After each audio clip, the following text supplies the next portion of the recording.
Now that we have our activity rates, we will assign overhead to our products.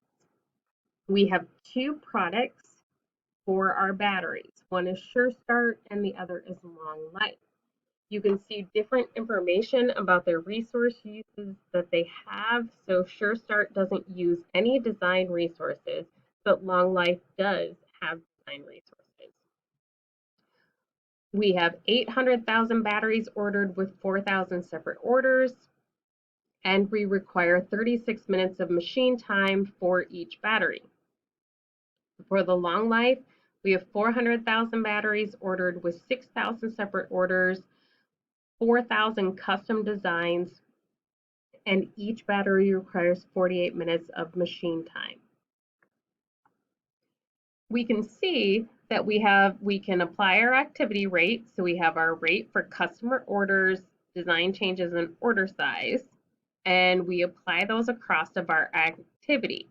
So we have 4,000 orders in the Sure Start and our machine hours of 480,000. There are no design changes for that battery. So we end up with the total overhead assigned of 4,928,000. For the long life batteries, we have design changes and we end up with the batteries of 7,832,000. We have our not assigned cost, and that equals our full 22 million in cost. Our next step is assigning overhead to customers. We're going to look at just one of their 2,000 customers. So we have an auto parts store who placed a total of 12 orders. The 4 orders for the long life batteries required design change, and the other 8 orders were for Sure Start batteries. So now for this customer for Acme Auto Parts, we have 12 customer orders, 4 design changes, 448 total batteries were ordered, and then we have the one customer relations cost for customers. So what we know is that in overhead usage, this customer costs us $12,916 per year. Why we would assign overhead to customers? Well, businesses assign overhead to customers to decide whether or not customers are worth keeping, for one thing. So if the total sales for this customer don't cover how much it costs for us to make stuff for this customer, we're either going to raise our prices or consider dropping this customer. So when we're making marketing and other decisions about customer loyalty and customer satisfaction, the one thing that we might look at under activity-based costing is how much does keeping a customer happy and the number of customer orders do for us. And then we can create loyalty and rewards programs that help customers spend more money with us. When we realize that just to have an individual customer costs $1,540 or $1,540. That's our allocation just for customer relations.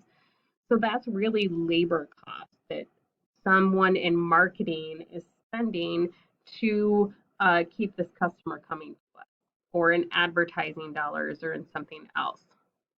So we want to know that we're getting the money back that all of these activities cost to have customers. Then we're going to look at management reports. So first we're going to look at product margins. So we have all of this information. We have information about the sales for both products and what the direct costs are for those products. So we have direct material, direct labor, and then shipping costs. We also have our activity-based costs that we assigned a couple of slides ago. So now we can determine what the product margin is for each one of these products. And what we find is that the Sure Starts are making money for us, but the long lives are not. We're actually, when we look at it based just on activity measurement, it costs us a lot more money, and we can see the main difference there is in those design changes. So it costs us more money to have the long life product line because of those design changes. And this information, now we can make decisions about whether we want to continue that product line, make changes to that product line, discontinue that product line, raise the price of those products, etc. We can use this information to explain why we have this $2 million operating loss. So we have the costs not assigned to products and our product margins. And we see that $2 million product loss. We can see that that $2 million net operating loss is almost entirely absorbed by the long life's negative product margin. Next, we're going to look at customer margin reports. So remember, we're just looking at one of their 2,000 customers. So we have sales for them of $29,200, then their direct material, direct labor, and shipping costs, and the activity-based cost assignments to them. So what we know is we make on average $384 from this customer after we take into account all of the things that we pay for in order to make this customer happy, in order to fulfill their orders, keep our company running, have customer relations with them, and have the actual product. So then we would make a decision about if that's a good enough customer margin or how we can incentivize that customer to spend more money with us. Now we can compare with a traditional costing system and the activity-based costing system and see how our information is different. So we look at this traditional costing system where we would take all of our manufacturing overhead and allocate it using a predetermined overhead rate. In this case, we're going to allocate it based on total machine hours. So we use a predetermined overhead rate of $17.50 per machine hour. So we allocate all of our manufacturing overhead to our products. Now we can look at what our profit margin is for each of those products. We have our direct materials, our direct labor, our manufacturing overhead, and then our selling and administrative costs. So we see here that with a plant-wide overhead rate, we actually have a positive product margin with the long life. And why that is because instead of showing that we're using so much overhead from those design changes for the long life batteries, we're only looking at machine hour usage and we're spreading that overhead. So we're forcing the Sure Starts to absorb that manufacturing overhead that is actually caused by an activity that is just unique to the long life battery. So we can look at the two different product margins compared to each other. In the traditional cost system, we're overcosting the Sure Start battery. This creates a lower product margin for that product than the actual activity usage shows. We're undercosting the long lives.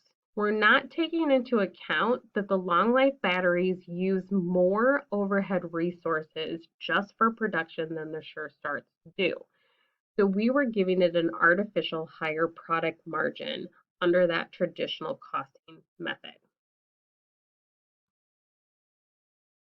So there are a lot of reasons why the reported project margins are different. One is because of that blanket allocation. So it's allocating all manufacturing overhead to products. For the activity-based costing is just looking at overhead consumption. So it's activity instead of quantity based. The traditional costing is volume related, and activity costing also uses non-volume related allocation basis.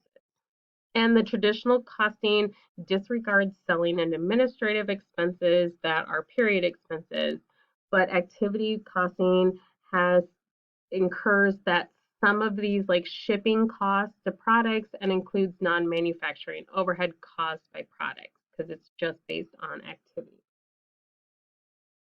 We can use this information for improvement processes.